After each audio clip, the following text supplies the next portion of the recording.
Hey guys, Richard from ProCalc. Today we're going to talk about how to win more jobs by helping clients meet their budget.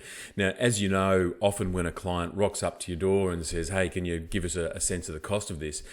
You then provide them with the costing, but the problem is it gives them an absolute shock, and so all of a sudden you become the bad guy.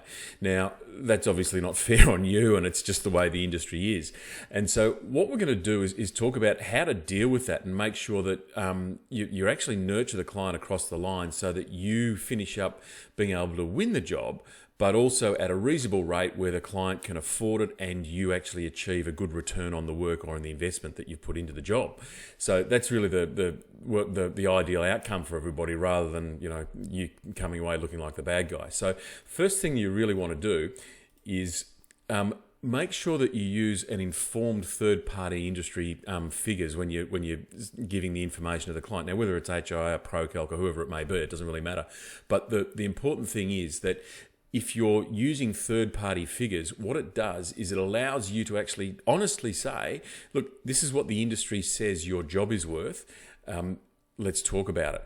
And so if the client then has a really negative reaction and they freak out because of the cost, then you're actually able to sit down with them side by side and have a conversation saying, all right, well, look, how can we tweak the design, or how can we improve things or stage it, or whatever the solution is.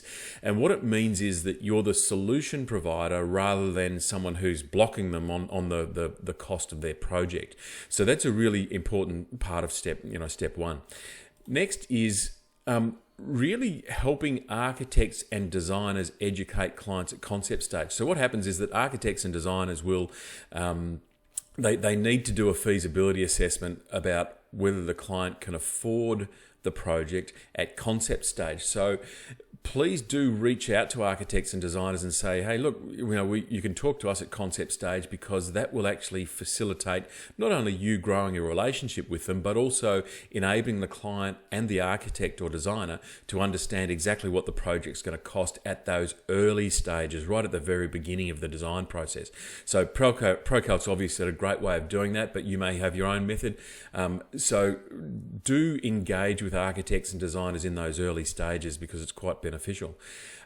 The next is to really explore the what ifs to reduce scope and budget. So whatever method you use to cost your project, make sure that you're able to easily apply the what ifs. So it might be that rather than doing a first floor and a ground floor and a first floor extension, the client just works to a ground floor extension on a larger footprint to reduce the cost. Or there are all sorts of obviously variations that you can apply there about ways that clients can reduce costs.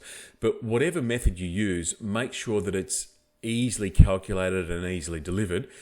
That's exactly what ProCalc does. If you'd like to take a free trial at ProCalc, you can at procalc.com.au.